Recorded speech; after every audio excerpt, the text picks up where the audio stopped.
할렐루야. 오늘도 하나님이 예비하신 은혜가 있는 줄을 믿습니다. 오늘 말씀 우리가 먼저 같이 한번 읽기 원합니다. 오늘 말씀 16장 1절입니다. 사도행전 16장 1절을 같이 한번 읽겠습니다. 시작. 바울이 더베와 루스드라에도 이르매 거기 디모데라 하는 제자가 있으니 그 어머니는 믿는 유대 여자요 아버지는 헬라인이라. 아멘. 사도 바울은 순회 전도자이죠. 사도 바울이 전부 4번에 걸쳐서 전도 여행을 했습니다. 그런데 사도 바울이 1차 전도 여행을 마치고 그리고 두 번째 전도 여행을 그가 시작을 했을 때 그가 도착한 곳이 어딘가 하면은 오늘 본문에 나와 있는 더베와 루스드라입니다. 근데 중요한 특징이 하나 있는데 이 더베와 루스드라는 사도 바울이 1차 전도 여행, 첫 번째 전도 여행을 했을 때 그가 갔던, 방문했던 지역입니다. 그러니까 사도 바울이 무엇을 중요하게 여겼는지를 우리가 알 수 있죠.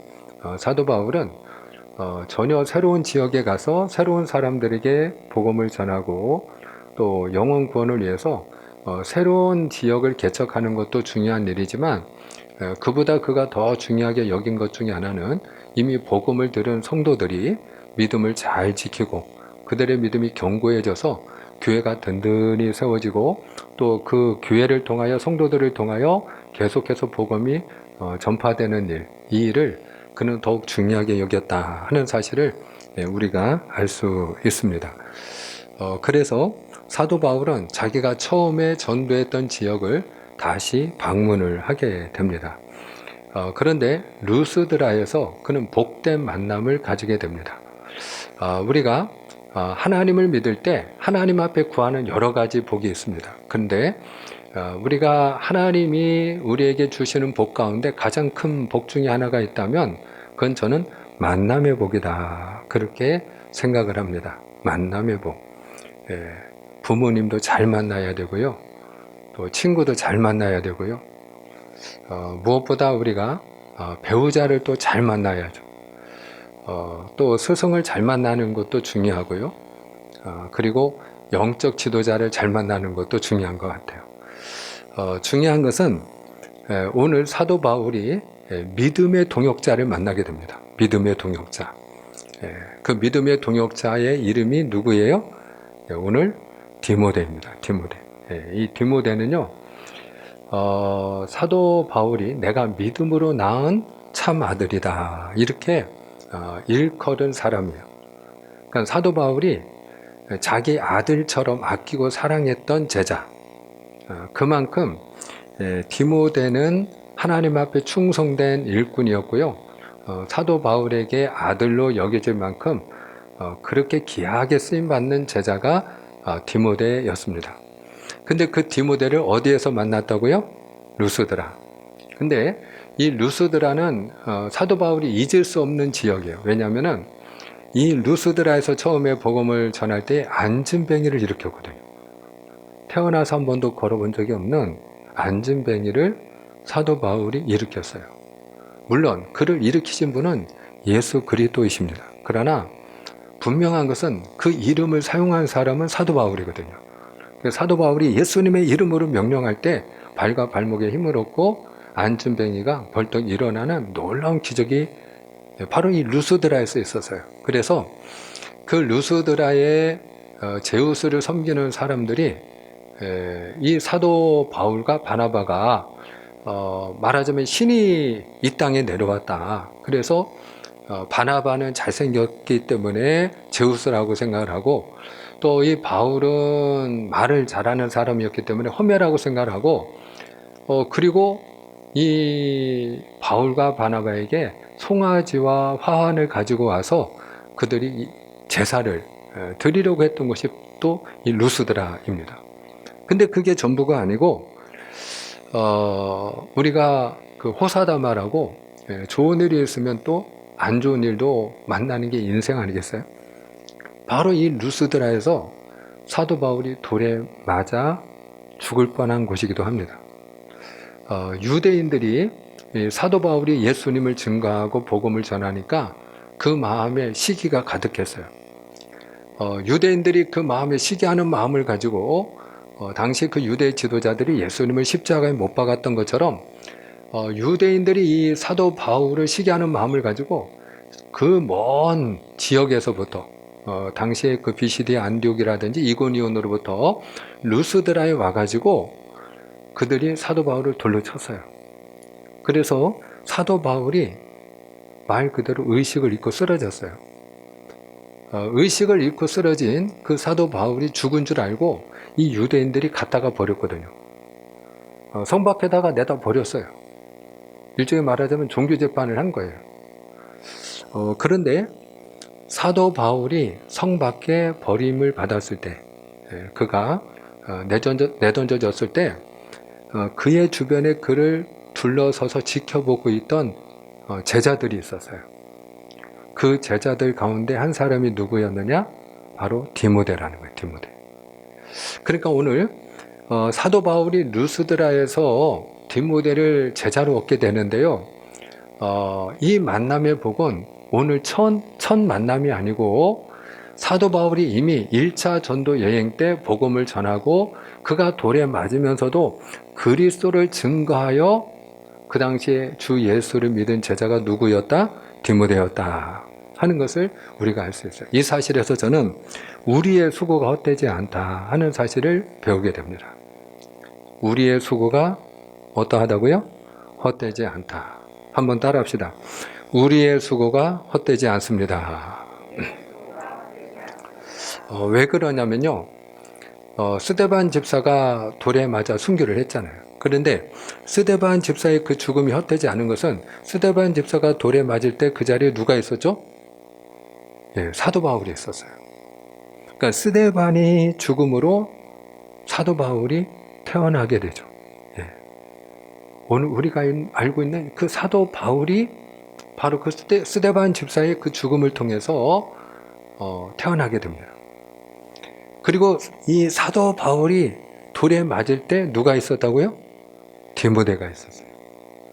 그러니까 아마 바울도 마찬가지였겠습니다만은 디모데의 경우에도 큰 충격이었을 것 같아요. 왜냐하면 도대체 예수님이 어떤 분이길래 그 예수님을 증거하기 위해서 저렇게 돌에 맞으면서까지 죽음을 무릅쓰면서까지 생명을 걸고 예수님을 증거할까? 그 예수님을 증거하기 위해서 사도 바울이 돌에 맞아 그야말로 쓰러졌다가 일어나자마자 그 다음날 아침에 어떻게 했어요? 또다시 더베로 그 옆에 있는 도시로 복음을 전하러 갔잖아요. 그러니까 자나깨나 복음을 전하고 예수를 위하여 살아가는 그 사도 바울을 보면서 디모데가 얼마나 인상을 크게 받았겠어요. 얼마나 큰 임팩트가 있었겠느냐고요. 그러니까 오늘 사도 바울의 그 모든 수고가 헛되지 않았다 하는 사실을 우리가 디모데를 통해 배우게 됩니다. 사랑하는 여러분, 오늘 저와 여러분의 수고가 헛되지 않은 줄 믿으시길 바랍니다. 고린도전서 15장 58절에 보면 그러므로 견고하며 흔들리지 말며 항상 주의 일에 더욱 힘쓰는 자들이 되라. 이는 너희 수고가 주 안에서 헛되지 않은 줄을 알미니라. 이렇게 말씀을 해요. 그래요. 우리가 예수님 때문에 수고하는 우리의 수고가 헛되지 않고 심은 대로 거두게 될 줄을 믿으시길 바랍니다. 하나님의 보상이 있는 줄 믿으시길 바랍니다. 오늘 2절 말씀에 보니까 디모데가 어떤 사람이었는지를 소개하는데요. 2절을 같이 한번 읽겠습니다. 2절입니다. 시작. 디모데는 루스드라와 이고니온에 있는 형제들에게 칭찬받는 자니. 아멘. 자, 그런데 이 사도 바울의 제자요 주님의 제자가 된 디모데는 어떤 사람이었다고요? 칭찬을 받는 사람이었다. 칭찬을 받는 사람이었다. 사랑하는 여러분, 저는 우리 믿음의 사람들이 인정을 받는 게 중요하다고 생각해요. 세상으로부터 교회나 성도나 목사가 인정을 받아야 될 줄을 믿습니다. 인정을 받아야 돼요. 역시 예수 믿는 사람은 다르구나. 목사님은 역시 다르구나. 교회는 역시 다르구나. 중요한 것은 우리가 세상 사람들과 분명히 그와 같이 구별된 삶을 통해서, 덕이 되는 삶을 통해서 칭찬을 듣는 사람이 될 때 전도의 문이 열려지고, 우리가 축복의 통로가 되어져서 우리를 통하여 한 사람이라도 더 주님께로 돌아오는 구원받는 수가 되어지는 역사가 일어날 줄을 믿습니다. 그런데 현실은 어떤가요? 좀 씁쓸합니다. 속상하기도 하고요. 다른 사람 얘기할 것 없이 우리가 먼저 하나님 앞에 회개하는 그런 시간을 가져야 될 때가 아닌가 하는 생각을 갖게 됩니다. 사실 우리 교회 안에서나 교회 바깥에서나 우리가 알고 있듯이 지금은 전도의 문이 거의 막혔다. 전도의 문이 막힌 시대. 사람들이 교회를 사모하고 또 선망하기보다는 오히려 교회가 세상의 근심거리가 되는 그런 시대를 우리가 살고 있지 않나 하는 그런 속상한 좀 마음이 있어요. 아쉬운 마음이 큽니다. 얼마 전에 이제 우리가 참 안타까운 일이 있었는데요. 지금 우리가 이 코로나로 인해서 어려움을 당하고 있는데, 지금은 오미크론이라고 하는 새로운 변이 바이러스가 또 우세종이 되어가고 있죠. 그런데 안타깝게도 그 첫 번째 확진자가 목사님 4분이었어요. 인천공항을 통해서 외국에서 입국을 하신, 인천에서 목회를 하시는 목사님 4분이 이 오미크론에 확진이 된 거예요. 첫 번째 확진자예요. 근데 이제 목사님도 확진될 수 있죠. 목사님도 확진이 될 수 있어요.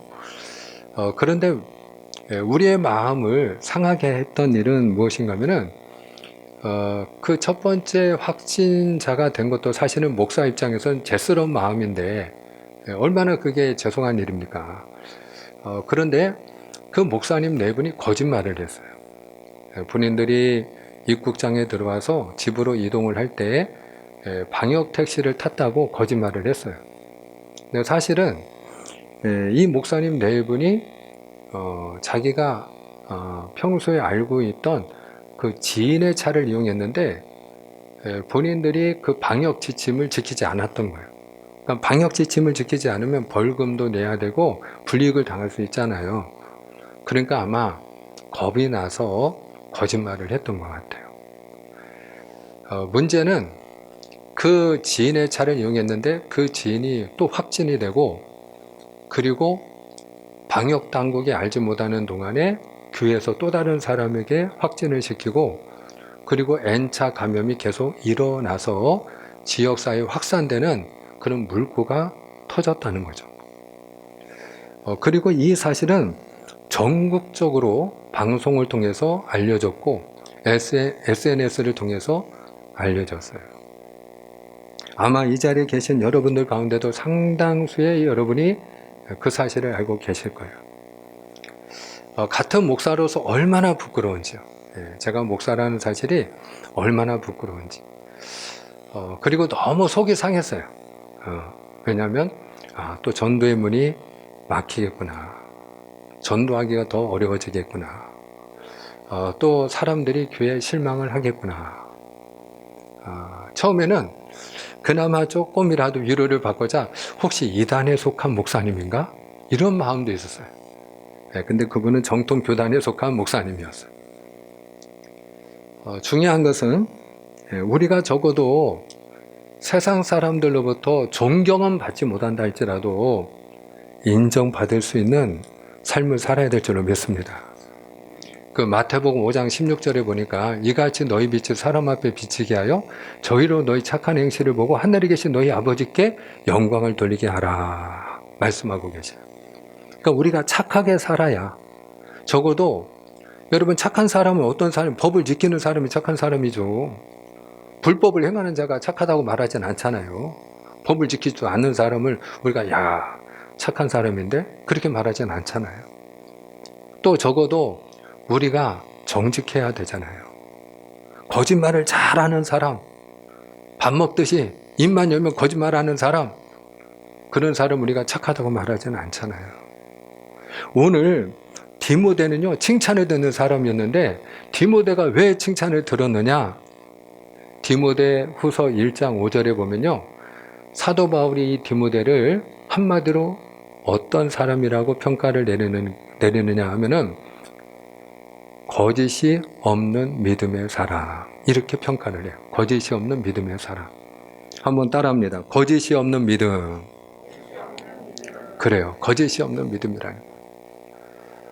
내가 너를 속히 만나기를 원하는데 그 이유는 내 속에 거짓이 없는 믿음이 있음을 내가 확신하기 때문이다.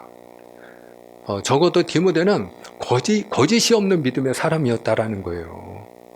여러분, 거짓이 없는 믿음이라는 게 뭐예요? 믿은 대로 행하는 사람이에요. 예수님이 바리새인들을 왜 책망했다고요? 왜 저주했다고요? 그들의 믿음이 외식하는 믿음이었기 때문에 그래요. 그들이 믿는 것과 그들이 말하는 게 다르고 그들이 말하는 것과 그들이 행동하는 게 달랐기 때문이에요. 이렇게 우리가 겉다르고 속다른 걸 뭐라고 얘기를 해요? 그걸 외식하는 믿음이라고 얘기하는 거예요. 그런데 디모데는 외식하는 믿음이 아니었다는 거죠. 자기가 믿은 대로 살아가는 사람. 또 있는 그대로 거짓이 없는 믿음이라는 건 거짓말하지 않는 믿음을 말하는 거예요. 거짓말하지 않는 믿음. 사랑하는 여러분, 우리 믿음의 사람도요, 죄를 지을 수 있어요. 때로는 우리가 실수할 수도 있고, 그리고 법을 어기는 일을 행할 수도 있어요. 그런데 중요한 건, 여러분, 우리가 잘못을 누군가가 지적하고, 그리고 우리가 잘못을 깨달았을 때는 인정하고 정직하게 우리가 그 사실을 고백하는 사람이 되어야 할 줄 믿습니다. 예. 적어도 내가 잘못했을 땐, 그건 제가 잘못했습니다. 우리가 방역지침을 잘 지켜야 되잖아요. 근데 우리가 방역지침을 잘 지켜야 되는데, 내가 방역지침을 지키지 못하는 경우가 있을 수 있죠. 그러면 중요한 것은 그걸 우리가 정직하게 인정하는 게 중요한 거죠. 제가 방역지침을 잘 지켜야 되는데 제가 방역지침을 잘 지키지 못했습니다. 죄송합니다. 그리고 우리가 법을 일단은 잘 지키는 게 중요하지만 법을 어겼을 때도 우리가 잘못을 인정하고 솔직하게 고백하는 그런 정직한 믿음이 되어야 할 줄을 믿습니다. 로마서 12장 1절과 2절에 보니까 그러므로 형제들아 내가 하나님의 모든 자비하심으로 너희를 권하노니 너희 몸을 하나님이 기뻐하시는 거룩한 산 제물로 드리라. 이는 너희가 드릴 영적 예배니라. 너희는 이 세대를 본받지 말고 이 세대를 본받지 말라는 거예요. 세상 사람들은 거짓말을 한다 할지라도 내가 불리하면 손해가 날 것 같으면 그러면 거짓말을 한다 할지라도 적어도 믿음의 사람이라면 거짓말을 해서 안 된다는 거죠. 이 세대를 본받지 말고 오직 하나님의 선하시고 기뻐하시고 온전하신 뜻이 무엇인지 분별하도록 해라. 그렇습니다. 오늘 저와 여러분이 하나님 보시기에 정직한 믿음의 사람이 되기를 주님의 이름으로 축복합니다. 자, 3절을 같이 읽겠습니다. 3절입니다. 우리 3절 너무 중요한데요. 함께 읽습니다. 바울이 시작. 바울이 그를 데리고 떠나고자 할세 그 지역에 있는 유대인으로 말미암아 그를 데려다가 할례를 행하니 이는 그 사람들이 그의 아버지는 헬라인인 줄 다 알미러라. 아멘. 아멘. 자, 사도 바울이 이제 디모데를 제자로 삼고 믿음의 동역자로 삼아서 그가 이제 교회를 섬기게 되었어요. 자, 그런데 그가 교회를 섬기고 또 전도 사역도 하고 이렇게 하나님의 일을 하기 위해서 무엇을 했다고 오늘 3절에서는 이야기하고 있죠? 디모데에게 할례를 행했다는 것이에요. 그러면 그런가 보다 하고 우리가 지나갈 수 있는 그런 사사로운 일처럼 보여져요. 그래요. 디모데가 할례를 행한 것이 뭐가 그렇게 중요한 문제이겠어요. 사사로운 일임에 틀림이 없습니다. 자, 그런데 중요한 것은 사소한 일에 목숨을 거는 사람이 의외로 많이 있습니다. 아무것도 아닌 일에 목숨을 거는 경우가 우리도 많이 있습니다.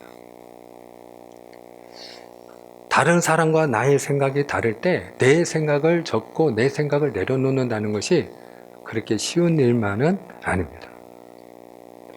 이것이 왜 중요하냐? 여러분, 오늘 사도 바울이 이 디모데에게 할례를 행하고 그리고 다른 사람을 배려하는 그 마음으로 사역을 했기 때문에 여러 교회가 믿음이 견고히 서게 되고요. 더 굳어지고요. 그리고 교회가 부흥하고 수가 날마다 늘어나는 역사가 일어났다라는 거예요. 이게 아무것도 아닌 것 같은데 디모데가 할례를 행한 그 일 때문에, 바울이 디모데에게 할례를 행한 이 일 때문에 교회가 오히려 믿음이 더 굳건히 세워지고요. 그리고 교회에 부흥이 일어나는 이런 놀라운 일이 일어났다고 오늘 성경 우리에게 보고하고 있는 거예요. 그럼 이게 왜 그렇게 중요하냐? 너무너무 중요해요. 여러분, 우리가 한 가지를 보면 10가지를 알고 그 사람이 어떤 사람인지를 안다고 얘기를 해요. 근데 오늘 사도 바울이 디모데에게 할례를 행한 이 일을 통해서 바울이 어떤 사람인지를 우리가 알 수 있어요. 왜 그런가 하면요, 바로 이 일이 있기 전에 중요한 일이 있었어요. 어떤 일이 있었죠? 안디옥교에서 논쟁이 있었어요. 어떤 문제를 가지고? 구원의 문제를 가지고. 우리가 구원받으려면 어떻게 해야 되느냐? 어떻게 해야 우리가 구원을 받고 천국에 갈 수 있는가? 이건 너무 중요한 문제잖아요. 그런데 이 바울의 믿음은 어떤 믿음이었죠? 오직 믿음으로, 오직 주 예수의 은혜로. 그러니까 오직 하나님의 은혜로 우리가 믿을 때 구원받는다 하는 것이 바울의 믿음이었어요.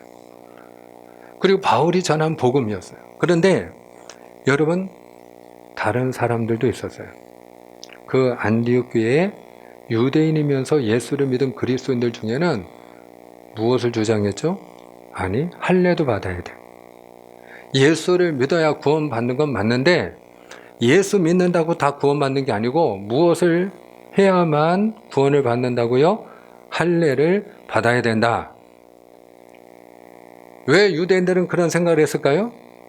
유대인들은요, 혈통적으로 아브라함의 자손이거든요.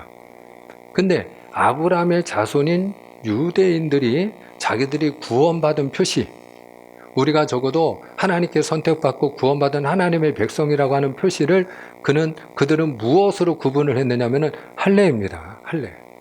그래서 아이가 태어나면 남자아이는 8일 만에 반드시 그들은 할례를 행했어요. 이 아이는 선택받은 아이라는 거예요. 이 아이는 이제 구원받은 하나님의 백성이 되었다 하는 거예요. 그래서 할례를 받은 자는 구원받은 백성이고요. 할례를 받지 아니한 이방인은 구원을 받지 못한 부정한 백성에 지나지 않을 뿐이에요.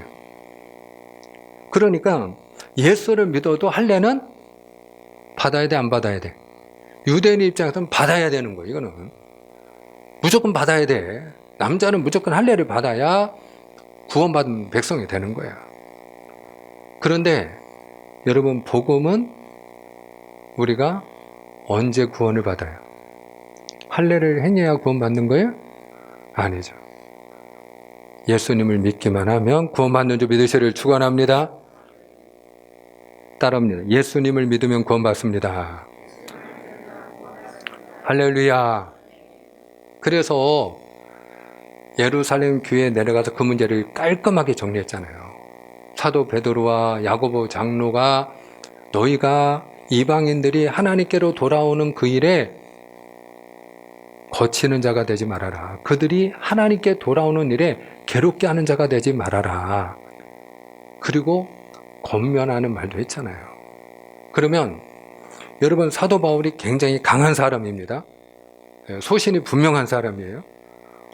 그런데 사도 바울이 지금 할례를 행하지 않아도 된다고 어떻게 보면 싸울 수 있는 상황이에요. 이게 다툴 수 있는 상황이라고요. 여전히 여기 이방 루스드라에서 교회를 세웠을 때도 사도 바울이 항상 전도를 할 때는 어디 가서 전도했죠? 유대인의 회당에 가서 전도했잖아요. 그러니까 유대인의 회당에 가서 전도를 했으니까 예수를 믿는 사람들 중에는 유대인이 있어요, 없어요? 당연히 있죠.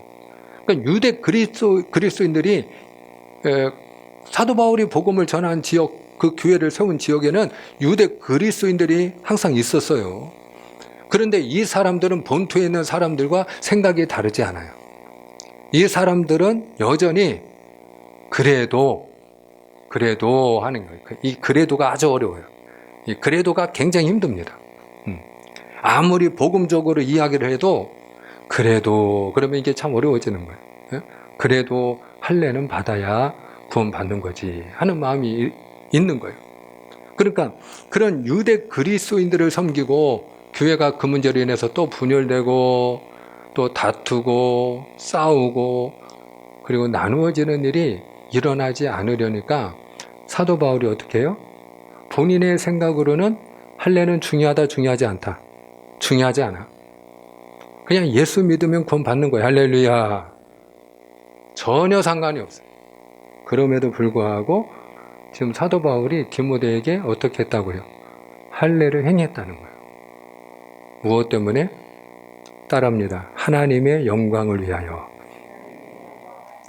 하나님의 영광을 위하여. 하나님의 영광을 위해서 내 생각에는 중요하지 않아. 내 생각에는 할례는 아무것도 아니야. 오직 믿음으로 구원받기 때문에 사도 바울은 오늘 이 사실을 다시 한번 더 강조할 수가 있었어요. 그럼에도 불구하고 그는 디모데에게 할례를 행합니다. 이유는 유대 그리스도인들을 잘 섬겨서 그들이 교회 안에서 믿음이 잘 뿌리를 내리고 견고히 서도록 하기 위함이었어요. 교회가 나누어지지 않고 하나가 되어서 합력하여 선을 이루고 평안하여 든든히 서가는 교회가 되도록 하기 위함이었어요. 그 일을 위해서 나하고 생각이 다를 때 누구한테 맞춘 거예요. 지금 사도 바울이 말하자면 눈높이 신앙생활을 하고 있는 거예요. 눈높이 신앙생활. 내 생각하고는 달라. 근데 상대방이 그래도 할례는 해야 되는 거 아닙니까? 할례는 받아야 그래도 구원받은 거 아닙니까? 아니, 교회의 동역자가 되고 그래도 하나님의 일꾼으로 쓰임받으려면 적어도 할례는 했어야 되는 거 아닙니까? 이렇게 말하는 사람들이 있으니까 그런 사람들이 마음을 빼앗기지 않고 함께 한마음이 돼서 하나님의 교회를 섬기고 그리고 복음으로 교회가 든든히 세워질 수 있도록 하기 위해서 사도 바울이 자기 생각을 내려놨다 하는 것이에요. 그래서 고린도전서 9장 20절 이하에 이렇게 말씀합니다. 우리가 고린도전서 9장 20절 이하의 말씀 9장 20절로 23절까지 저와 여러분이 한번 교대로 읽겠습니다. 우리 함께 교대로 읽습니다. 유대인들에게 내가 유대인과 같이 된 것은 유대인들을 얻고자 하며 율법 아래에 있는 자들에게는 내가 율법 아래에 있지 아니하나 율법 아래에 있는 자와 같이 된 것은 율법 아래에 있는 자들을 얻고자 하며 율법 없는 자에게는 내가 하나님께는 율법 없는 자가 아니요 도리어 그리스도 율법 아래에 있는 자이나 율법 없는 자와 같이 된 것은 율법 없는 자들을 얻고자 함이라. 약한 자들에게 내가 약한 자와 같이 된 것은 약한 자들을 얻고자 하며 내가 여러 사람에게 여러 모습이 된 것은 아무쪼록 몇 사람이라도 구원하고자 함이니 내가 복음을 위하여 모든 것을 행함은 복음에 참여하고자 함이라. 아멘. 자, 쉽게 제가 정리합니다. 우리가 함께 읽은 이 말씀은 뭐냐? 지금 사도 바울이 얘기하는 것은 유대인에게는 내가 누구처럼? 유대인처럼. 율법이 없는 자에게는 내가 율법이 없는 자와 같이. 율법 아래에 있는 자에게는 내가 율법 아래에 있는 자와 같이. 약한 자에게는 내가 약한 자와 같이 눈높이를 맞췄다는 거예요. 상대방에게 맞추어서 상대방을 섬겼다라는 거예요. 근데 사도 바울이 이렇게 자기 생각을 내려놓고 상대방이 나는 이게 옳은 것 같은데 난 이렇게 해야 될 것 같은데 라고 얘기를 하면 그러면 그 일이 본질적인 문제가 아니고 할례와 같이 사소한 문제, 해도 되고 안 해도 되는 그런 비본질적인 문제에 대해서는 사도 바울이 어떻게 했다는 거예요? 예, 상대방의 유익을 구했다는 거예요. 내 생각을 내려놓았다는 거예요.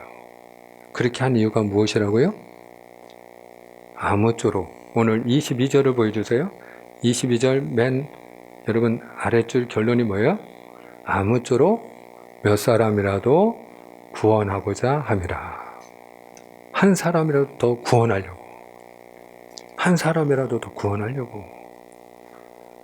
여러분, 오늘 사도 바울이 이렇게 자기 소신이 강한 사람임에도 불구하고, 자기 생각이 강한 사람임에도 불구하고, 다른 사람의 생각을 존중하고 다른 사람의 눈높이에 맞추어서 그가 하나님의 일을 한 가장 중요한 이유는 바로 상대방을 얻고 한 영혼이라도 더 구원하기 위함이었다는 거예요. 그래서 고린도전서 10장 31절 이하의 말씀도 우리가 한번 마저 읽겠습니다. 자, 고린도전서 10장 31절로 33절입니다. 교독합니다. 그런즉 너희가 먹든지 마시든지 무엇을 하든지 다 하나님의 영광을 위하여 하라.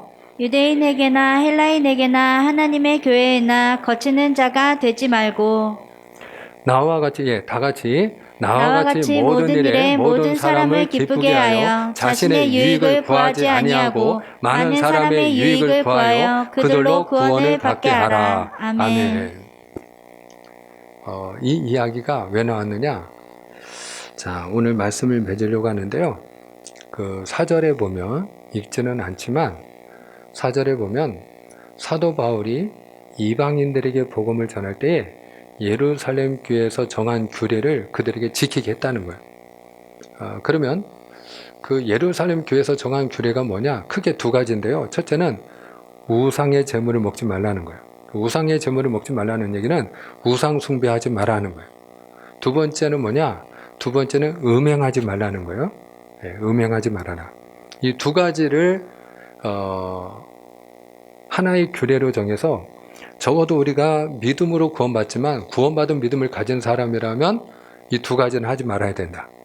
이방인들에게 특별히 복음을 전하면서 여러분이 예수를 믿으면 구원을 받는 줄로 믿습니다. 그러나 주 예수를 믿었을 때 적어도 여러분이 이 두 가지는 하지 말아야 됩니다.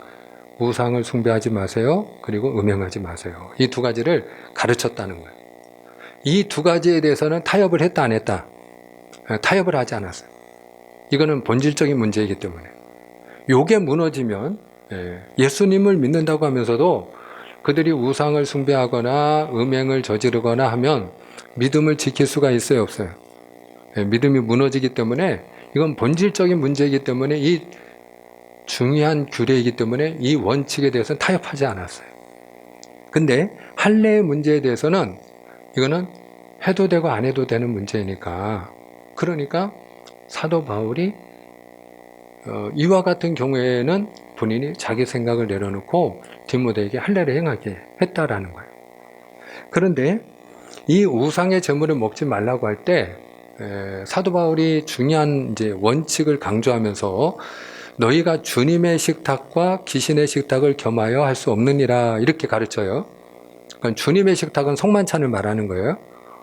우리가 하나님의 교회 나와서 성만찬을 하면서 그러면서 우상에게 드린 제물을 먹는 것은 귀신의 식탁에 참여하는 일이기 때문에 안 된다는 거예요. 자, 그런데 문제가 하나 생겼어요. 그거는 우상 숭배하고 우상에게 드린 제물 먹지 마라 이 얘기인데 내가 고기가 먹고 싶어. 그래서 시장에 가서 고기를 사다가 먹었어요. 근데 시장에 가서 고기를 사다 먹었는데 하필이면 그 고기가 우상에게 드렸던 제물이라네. 그 당시에는 우상에게 제사를 드리고 그리고 그 제사를 드린 다음에 그 고기를 시장에 내다 파는 일이 비일비재했어요. 자연스러운 일이었어요. 자, 그럴 때 옆에 있는 사람이 같은 믿음의 가족인데 같이 교회를 다니는 아무개 집사님이 김 집사님 그거 우상에게 드린 제물이야. 그러고 얘기를 해요. 그럼 어떻게 해야 될까요?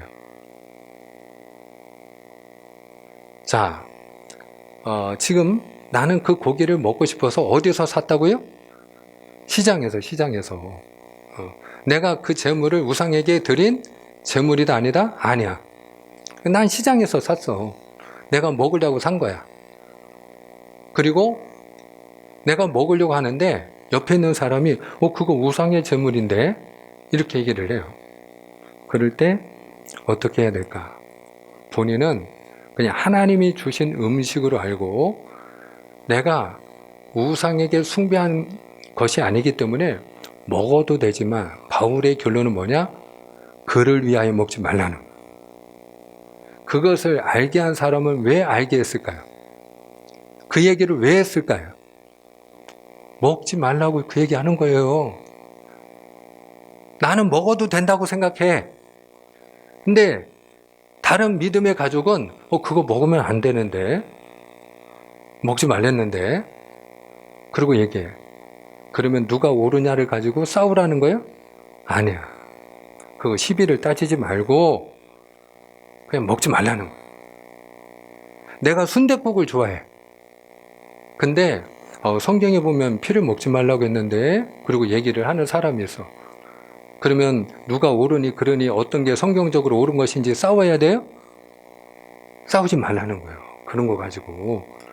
그 사람이 그 얘기를 할 때는 왜 그 얘기를 하는 거예요?